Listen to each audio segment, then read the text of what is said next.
الحمد لله رب العالمين الرحمن الرحيم مالك يوم الدين إياك نعبد وإياك نستعين اهدنا الصراط المستقيم صراط الذين أنعمت عليهم غير المغضوب عليهم ولا الضالين آمين لك الحمد يا ربي على ما رزقتني من العلم والعرفان شكرا بلا عدد وصلي وسلم ثم بارك على النبي وآله وأصحاب وكل. Assalamualaikum warahmatullahi wabarakatuh. Bismillahirrahmanirrahim. Rabbi shrah li sadri wa yassir li amri wahlul 'uqdatam min lisani yafqahu qawli. Subhanaka la ilma lana illa ma 'allamtana innaka antal alimul hakim. Qala al-musannifu rahimahullahu ta'ala wa nafa'ana bihi wa bi'ulumihi fid dharain amin.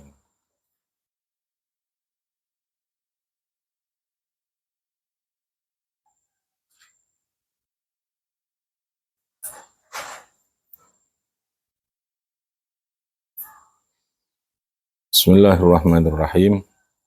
Wa amma satrul aurati fa'alam anna ma'nahu tawtiyatu mafatihi badanika anda besaril khalqi fa inna dhahira badanika mawqi'un nadhril khalq fama baluka fi aurati batinika wa fadaihi sarairika allati la yattali'u 'alaiha illa rabbuka azza wa jalla fa akhdir tilkal fadaihi bibalika wa talib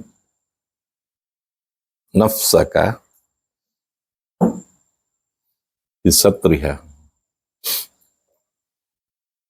wa tahaqqaq annahu la yasturu an ainillahi subhanahu satirun wa innama yukaffiru an-nadu wal haya'u wal khawfu fatastafidu bi ikhdariha fi qalbika imbi'asa junudil khawfi wal haya' min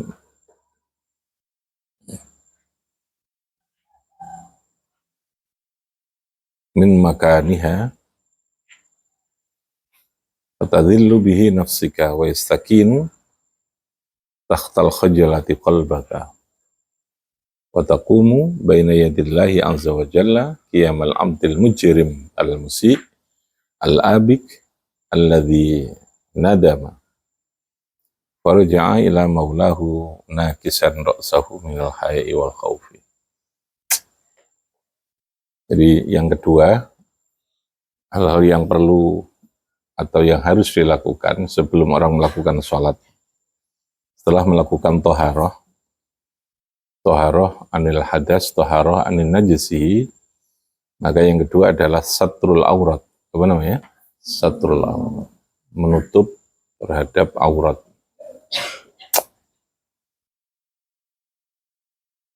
Jadi dalam konsep fikih agama itu,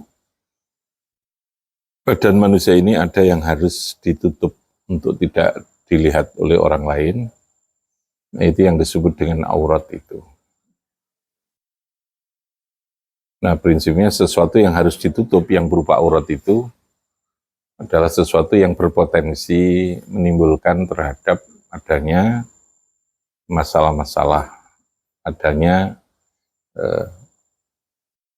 perbuatan, adanya tindakan yang tidak baik, adanya perilaku yang tidak baik dari orang yang melihat.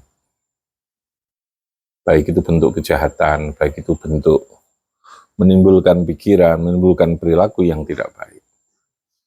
Maka hal yang bisa menimbulkan perilaku tidak baik, pikiran tidak baik dari orang lain, dari badan kita, itu disebut dengan aurat. Aurat yang harus ditutup itu ya.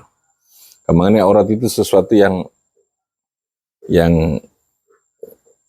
yang harus ditutup, karena yang harus dilindungi harus ditutup.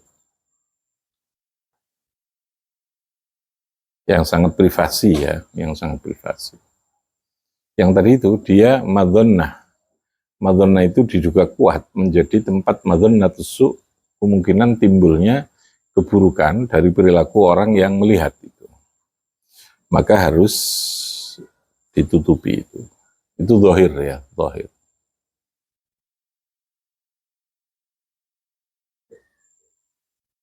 Sehingga agama Islam itu menjaganya. Dalam syariat itu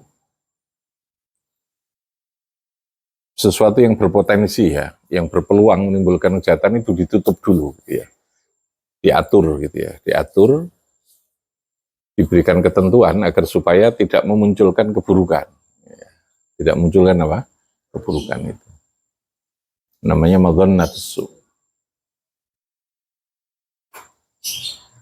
Tentu lalu tidak boleh kita berpikir, oh itu tidak apa-apa kok, orang melihat itu juga tidak apa-apa, sudah karena biasa. Ya tidak bisa.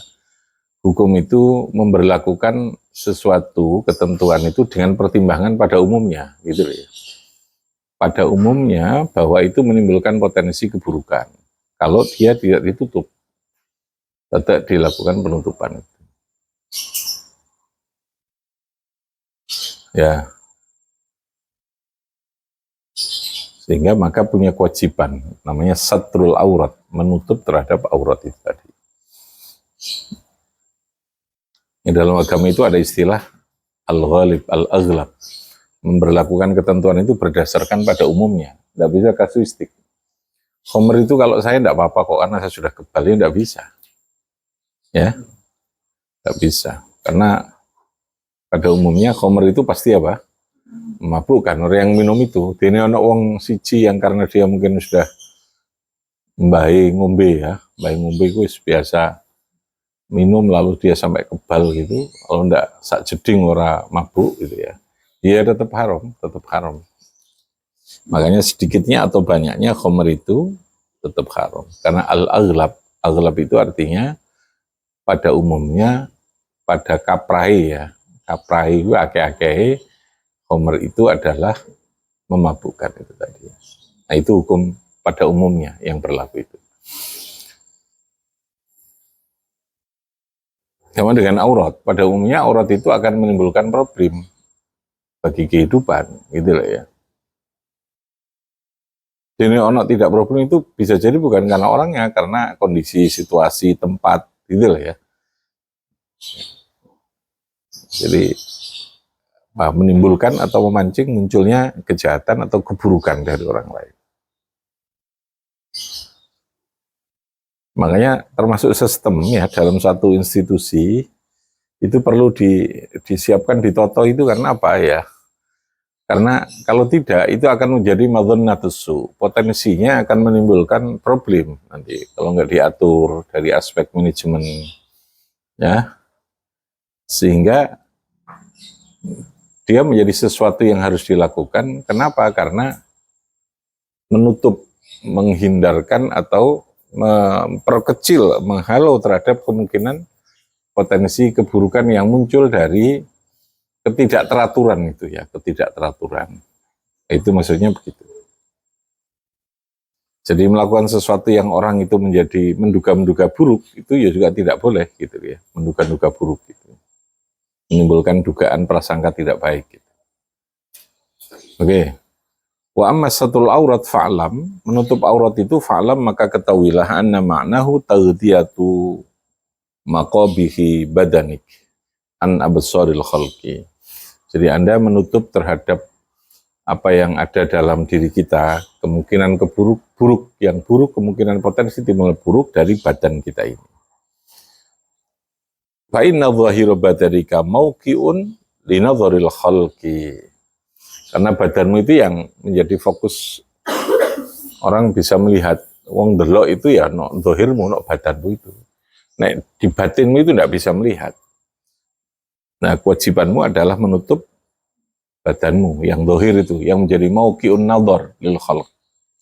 Nah, fama baluka, pertanyaannya adalah bagaimana dengan hatimu? Kalau hatimu manusia tidak bisa melihat, yang melihat itu Allah. Oleh karena itu, hatimu juga harus dilindungi, harus ditutup dari segala hal yang menjadikan Allah itu tidak suka, gitu ya. Suka. Yang itu yang bisa melihat batin itu hanya Gusti Allah.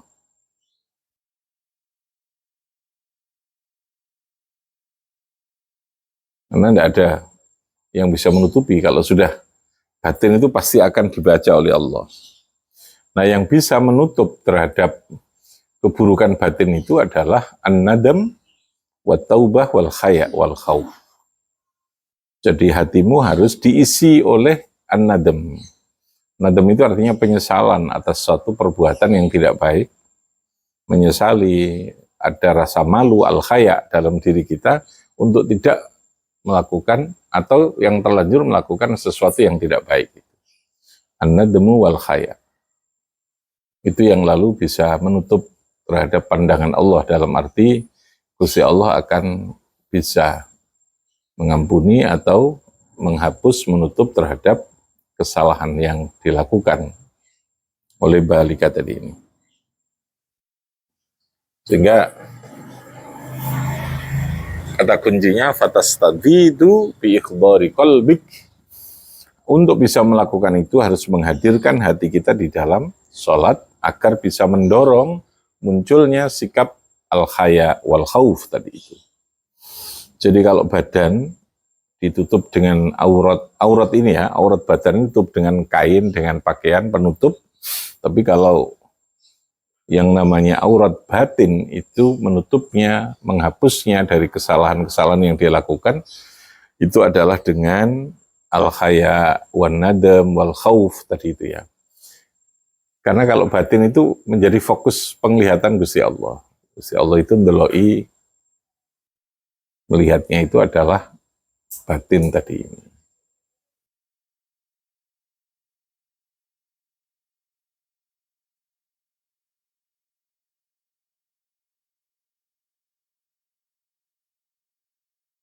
Kalau dohir, yang harus ditutup apa? Dengan menutup apa? Satrul aurat. Apa namanya? Satrul aurat. Keburukan dohir itu. Oke. Wa ammal istiqbal, sekarang dalam sholat setelah menutup aurat adalah menghadap. Jadi memaknai menutup aurat tadi ya. Menutup aurat itu sifatnya dohir. Di luar aurat, karena kita punya batin, maka kita harus menutup, menghapuskan, menutup terhadap segala keburukan kita. Dengan cara apa menutupnya? Adalah dengan an-nadamul khauf tadi, karena Allah pasti bisa melihat itu semua. Maka kita menutupnya dengan khauf dan nadam. Sekarang berikutnya dalam sholat, wa amal istiqbalu ana penutup menghadap. Ini termasuk syarat ya dalam sholat. Belum masuk rukun ya. Istiqbalul kiblat ini syarat. Toharoh, wudu itu syarat. Wudu itu syaratnya sholat ya. Syarat itu sesuatu yang ada di luar ibadahnya. Bangunan ibadahnya itu syarat. Belum masuk ya. Tidak menjadi bagian dari ibadah. Dia berdiri sendiri. Namanya ibadah yang mustaqil lah, yang berdiri sendiri. Karena wudhu itu bisa kamu lakukan, tidak sholat pun wudhu itu menjadi ibadah tersendiri. Nah kalau rukun itu yang menempel, menjadi bagian utama di dalam ibadahnya itu, bangunan ibadahnya itu rukun itu. Takbir itu melekat pada sholatnya. Dakhil itu di dalam. Dakhil al-ibadah. Tapi kalau syarat itu kharijal ibadah, di luar. Yang dia berdiri apa? Sendiri. Bisa enggak kamu wudhu tanpa sholat? Dianjurkan enggak? Dianjurkan. Kalau batal dianjurkan wudhu. Meskipun tidak sholat, gitu lah. Itu mustaqil. Nah, kalau rukun itu menempel, dakhil al-ibadah itu ya. Termasuk istiqbal kiblat itu syarat. Menghadap kiblat itu. Bukan rukun ya. Fahuwa mengkau tahu istiqbal iku sarfun memalingkan ridhahiri wajhika an sairil jihati ila jihati baitillahi ta'ala. Jadi Anda mencurahkan atau memfokuskan pandanganmu ke Baitullah. Pandanganmu kemana? Ke Baitullah. Mengalihkan dari semua pandangan di luar Baitullah. Fokus.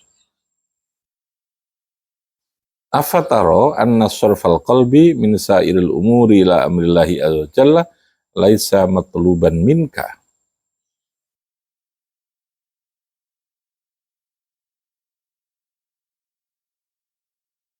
Jadi menghadap ke kiblat itu menjadi simbol dari sebuah mindset, visi kehidupan, gitu ya.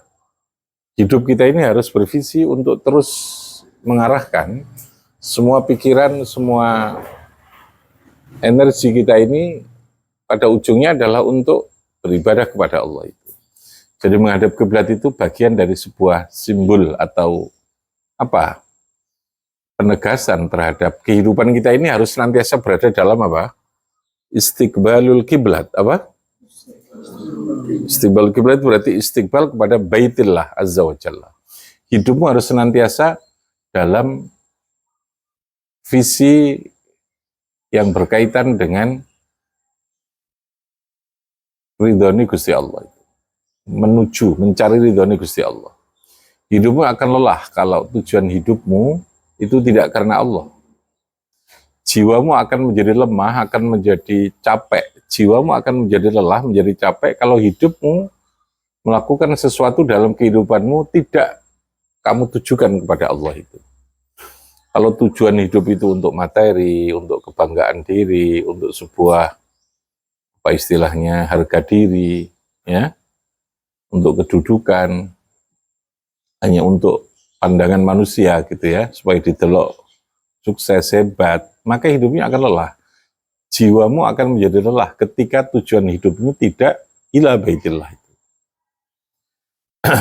Anda bisa mencapai apa saja itu sah dan boleh. Kita harus mengusahakan ya. Tetapi apa saja yang kita peroleh itu harus dalam rangka menuju kepada Allah itu, untuk ya kita pergunakan untuk menuju mencari ridhani Gusti Allah itu. Jiwamu akan menjadi lemah.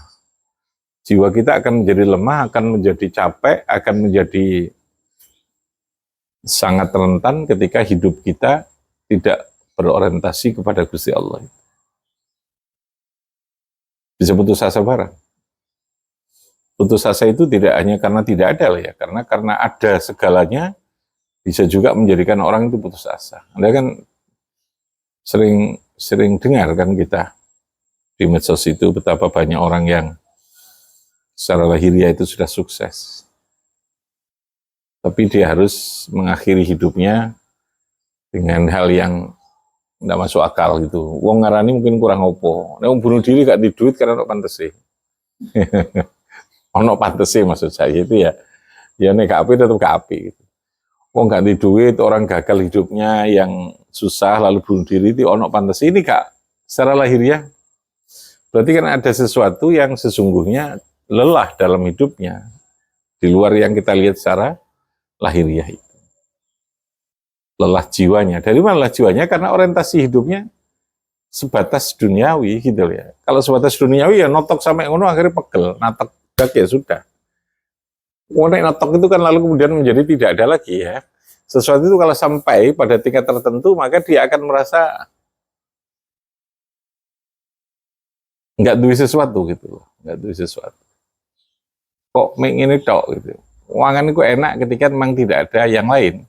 Apa itu enak gitu ya. Tapi ketika semuanya ada, keturutan kabeh itu pun lalu menjadi tidak enak juga gitu. Jadi tidak enak pada tingkat tertentu. Nah, kalau kita orientasinya hanya kepada sesuatu yang bersifat duniawi, maka kita akan sampai pada batas. Pada situ kalau tidak, akhirnya menjadikan jiwa kita lemah gitu lah ya. Jiwa kita lemah. Lemahnya jiwa akan menimbulkan perilaku-perilaku yang tidak masuk akal tadi itu. Secara pandangan orang gitu ya. Padahal sesungguhnya dia dalam tekanan kecapean jiwa, kelelahan jiwa yang sangat kuat. Kenapa? Orientasi kehidupan yang bersifat duniawi itu. Boleh Anda sukses dunia, boleh dan memang harus sukses itu. Tapi berikan orientasi bahwa duniamu adalah untuk akhiratmu. Mati ya itu kendaraan. Kita punya jabatan hebat boleh, tapi jabatan itu untuk akhirat. Berarti jabatannya kudu kanggo kebaikan, duitnya untuk kebaikan, duitnya untuk ibadah, ilmunya untuk ibadah. Ilmu itu duniawi, ya. Anda ketika mengejar ilmu untuk ilmu, capek, lelah, kita akan capek. Karena di sana ada batas. Ada batas itu. Nah, itu visi atau orientasi kenapa sholat menghadap kiblat. Itu untuk menegaskan bahwa hidupmu harus berorientasi untuk akhirat, untuk Allah. Anda boleh mengejar apa saja, ya. Jadi gini ya, dunia diciptakan ini oleh Allah semua untuk memfasilitasi manusia ini. Tapi manusia diciptakan, seharusnya dia berpikir, aku diciptakan ini untuk menyembah kepada Allah. Harus gitu urutannya. Gusti Allah sudah memfasilitasi hidup kita ini, agar supaya kita bisa mengabdi kepada Allah, menghamba kepada Allah dengan secara baik, secara maksimal gitu ya. Jadi jangan kehilangan Allah dalam hidup kita gitu. Orientasinya. Maka dalam salat ada apa? Istiqbalul kiblat. Apa? Istiqbalul kiblat. Apa itu kita? Orientasi. Apa? Orientasi, visi, mindset. Menjadi komitmen itu menjadi penting agar jiwamu tidak lelah, jiwa kita tidak capek, jiwa kita tidak lelah. Oke ya, itu gambaran dari istiqbal kiblat. Ini ya sholat ya, pokoknya sholat wudhu ya wudhu, ngadep kiblat, ya. Kita belum memberi makna. Mulai dari azan itu coba beri makna ya. Kemarin apa azan? Nida'u yaumil qiyamah. Azan itu adalah sebuah gambaran di akhirat nanti akan ada panggilan Allah di yaumil mahsyar. Kalau kita ingin dipanggil dengan kelemah lembutan bilutfin ya oleh Allah. Kalau memanggil dengan lemah lembut itu kira-kira yang muncul kasih sayang apa kemarahan? Nek wong nyeluk dengan lemah lembut itu loh, kasih sayang apa kemarahan? Sayang lah. Kalau kita ingin di akhirat nanti dipanggil oleh Allah dengan kelemah lembutan, bilutfin, binidain lutfin, atau bilutfin nida, maka jadikan azan itu menjadi bagian dari kita berlatih, membangun jiwa kita untuk menyambut panggilan Allah dengan segera. Tadi ya, panggilan itu harus kita sambut dengan segera. Bil musara'ah. Kemarin ya, wasari'u, segeralah itu. Ojo kok kelewes gitu. Kamane ngono. Ojo kok lalu kita ditimbali lalu rapatek nggatekno. Ya. Agar supaya nanti di akhirat dapat panggilan yang itu. Itu makna itu kan. Terus tadi itu satrul aurat. Apa? Menutup aurat, termasuk toharoh. Toharoh anil hadas wan najsi itu bersifat dohir. Yang pokok lagi adalah toharotun batinah. Toharoh yang bersifat apa? Batiniyah. Batiniyah itu kang bongso batin. Dari taubat, dari apa? Dari kesungguhan dan seterusnya. Oke.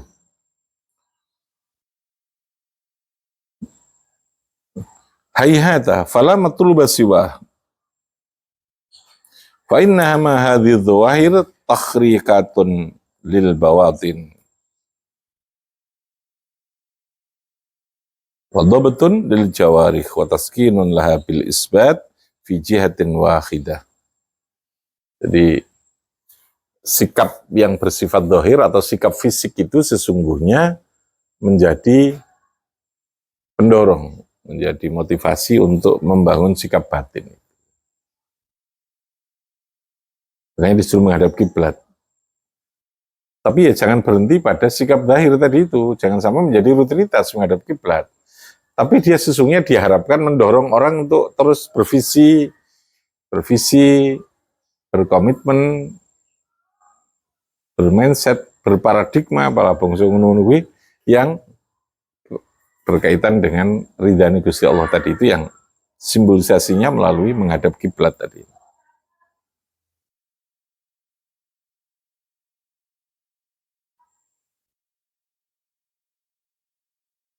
Nah, caranya bagaimana insiraf. Sorfun kiblat itu berarti kata kuncinya harus insiraf, memalingkan dari segala sesuatu yang di luar Allah tadi itu. Dalam arti jangan berorientasi kehidupanmu pada yang sifatnya duniawi.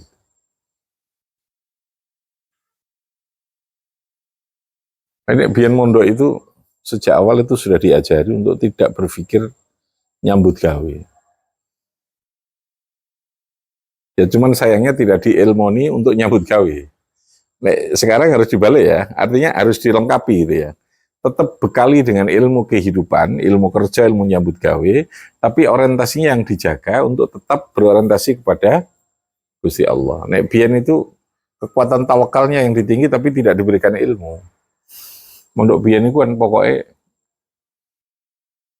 nggak tahu mikir urusan nyambut gawe itu. Ya yes, pokoknya ngaji, itu saja ngaji. Dalam arti ngono kuwi gitu ya. Dan pidato, latihan. Karakter betul-betul terbentuk ya. Visi kita betul-betul ilallah. Tapi yang tanpa ilmu tentang kehidupan ini juga akan menjadi masalah nanti. Gampang goyah gitu loh. Artinya visi itu akan gampang mereli, gampang lukru. Kalau kita sendiri tidak mampu memahami kehidupan ini. Enggak di duit, visi kita kan gampang akan berubah. Sehingga asale begitu soleh, begitu alim, begitu khusyuk, karena nggak begitu iso nyambut gawe, akhirnya kena tim sukses gitu ya. Nggak duit kira-kira ya pikirannya akan kacau kabeh gitu, berubah semua gitu ya. Makanya orientasi harus dibalik tadi itu. Ilmoni, yang ilmu itu tetap dalam bingkai, dalam prinsip orientasi Allah gitu, dalam orientasi ridhani Gusti Allah. Jangan hanya fokus pada ridhani Allah, yaitu baik, tapi nanti akhirnya juga gampang apa? Nek duwe ilmu dalam hal yang berkaitan dengan kekhalifahannya, khalifah sebagai tugas kita ya itu akan gampang hilang gitu.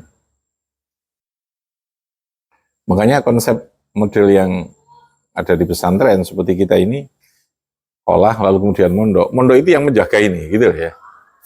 Mondok itu yang menjaga bagaimana tetap orientasi istiqbal kiblat.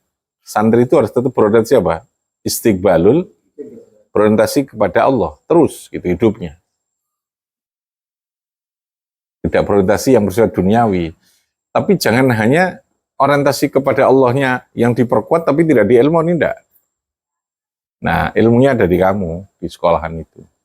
Saya menjaga di pesantrennya ini, mereka tetap berorientasi istiqbal. Paling tidak bagi tugasnya ngono lah. Tapi nek iso kan kedua-duanya. Awak meskipun ngajar matematika, fisika, ya tetap fisikanya harus dikembalikan fisika yang istiqbal kiblat tadi, yang berorientasi pada ma'rifatullah, mengetahui Allah. Piye kalau Anda tahu tentang kehidupan ini lho koyo ngene. Iso akan urip dari pangeran niku gak iso. Dari mana kita ini? Nah, itu namanya orientasi memberi makna terhadap kehidupan ini.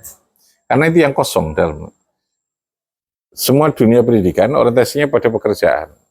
Iya, kamu kuliah kan juga pekerjaan toh? Ya untungnya masuk di AIS ya.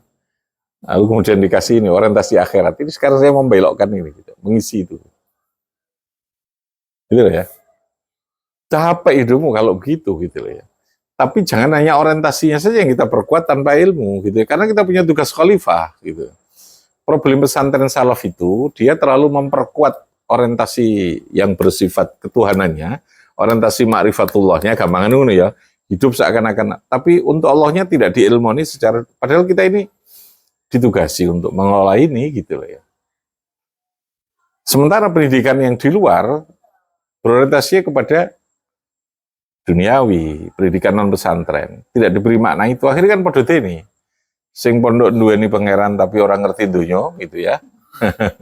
Sementara sing sekolah nonjopo terlalu ngerti donya, orang ngerti pangeran. Wah, akhirnya kan podo belarai gitu ya, podo belarai. Nah, kita jangan belarah-belarah lah gitu loh ya. Kita ini berada baina-baina tadi itu, menggabungkan orientasi keduniaan tapi dengan ilmu.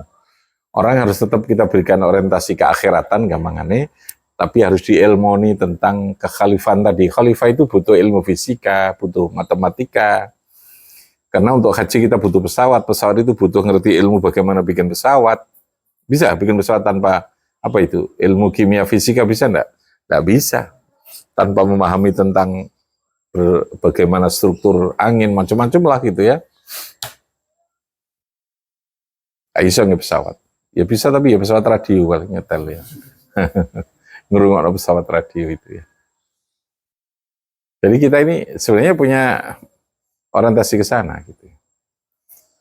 Menjaga tetap positioning menungso sebagai khalifah dan Abdullah itu seimbang.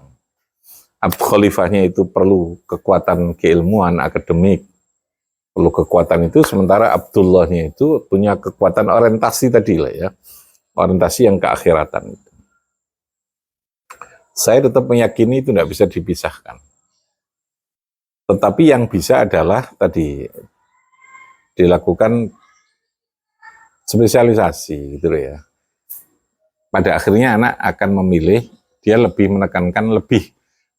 menekankan pada tugas yang bersifat kekhalifahan apa ke Abdullahannya gitu. Tapi kedua-duanya dia harus tahu gitu loh ya. Menjadi Abdullah harus tahu kekhalifahan, meskipun tidak betul-betul menguasai mendalam. Ya, kalau dia sebagai kiai, anggap saja kiai itu adalah posisi Abdullahnya, membangun orientasi ketuhanan, membangun tentang Allah. Ya, enggak apa-apa. Tapi ya ojo gak ngerti blas lah tentang ekonomi, tentang politik, gitu. Maksud saya begitu. Enggak ngerti blas lah tentang persoalan romantika, ya ojo dagang gitu ya. Kesehatan gitu. Harus ngerti. Tapi yang ingin menekankan diri dengan penugasan dengan potensi dirinya untuk kekhalifahan, enggak apa-apa. Memang itu juga dibutuhkan. Tapi ya ojo lepas, dia tetap punya prinsip ibadah sing apik, orientasi yang bagus. Itu yang saya katakan, lalu muncul namanya spesialisasi. Nah, lalu kita baginya kan dua tuh, ada fardu ain, ada fardu apa? Kifayah. Apa? Fardu ain, fardu kifayah. Fardu ain itu minimalnya pada hal-hal yang bersifat apa istilahnya? Yang bersifat pokok, dasar gitu ya. Baik dalam hal agama maupun dalam kehidupan, kudu ngerti kabeh. Kiai ya kudu ngerti hal-hal yang bersifat dasar umum terkait dengan dunia ini gitu ya. Karena kita tidak bisa ngaji kalau kita tidak bisa bangun, tidak ngerti tentang urusan bangunan, desain, tidak ngerti tentang manajemen gitu loh ya. Ya sekedar tahu, tapi tidak harus menjadi seorang profesional di bidang manajemen. So ngaji kita bisa manajemennya profesional kayak orang yang ahli bidang keuangan ya tidak bisa, gitu lah ya, tidak bisa. Tapi kudu dasarnya itu. Nah, menyeimbangkan tadi ini ya, sehingga tetap bisa berjalan dengan baik. Nah, tugas kita di sini ya. Dan ini harus kita buktikan itu, karena semuanya sudah menyerah gitu rata-rata. Yang pondok salaf itu menyerah. Aku ya pokoknya ngaji wae, kak ngurusi liyane kok tambah rusak kabeh. Akhirnya ya pada rusak gitu. Iso ngaji kitab nemen tapi orang ngerti politik, orang ngerti ekonomi. Akhirnya ketika urusan ekonomi di wong liya sing gak ngerti agama blas, ya repot kita. Paham ya? Ya repot kita. Ya seharusnya tadi ini ada jalan tengah. Jalan tengah itu manajemen pilihan. Pilihannya sebenarnya ya paling pas itu. Kalau dalam konsep Imam Ghazali itu fardu ain, lalu kemudian apa? Fardu kifayah itu. Menurut saya itu ya paling pas itu.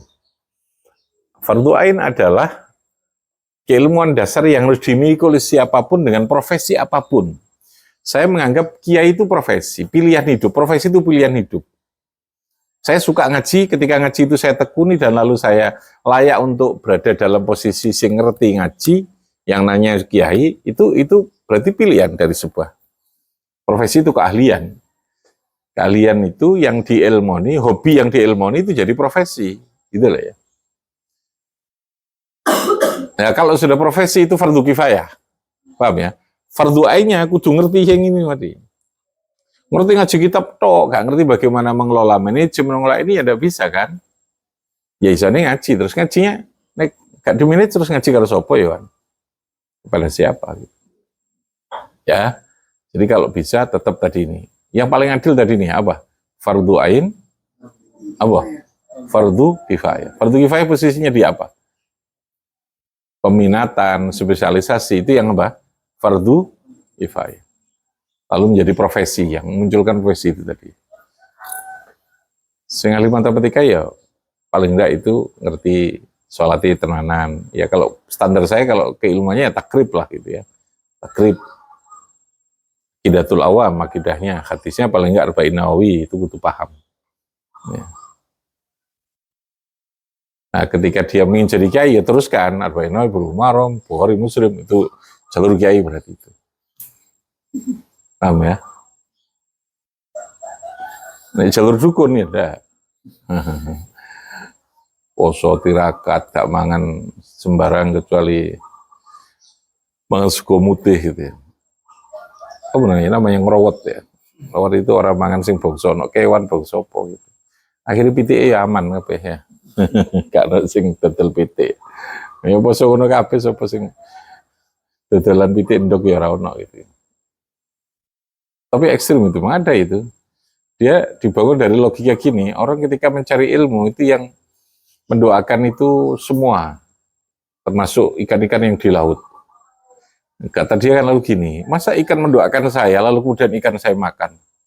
Itu kan terlalu sadis gitu. Sehingga dia tidak mau makan ikan. Makanya lalu kemudian kangkung, bosong ini kutok.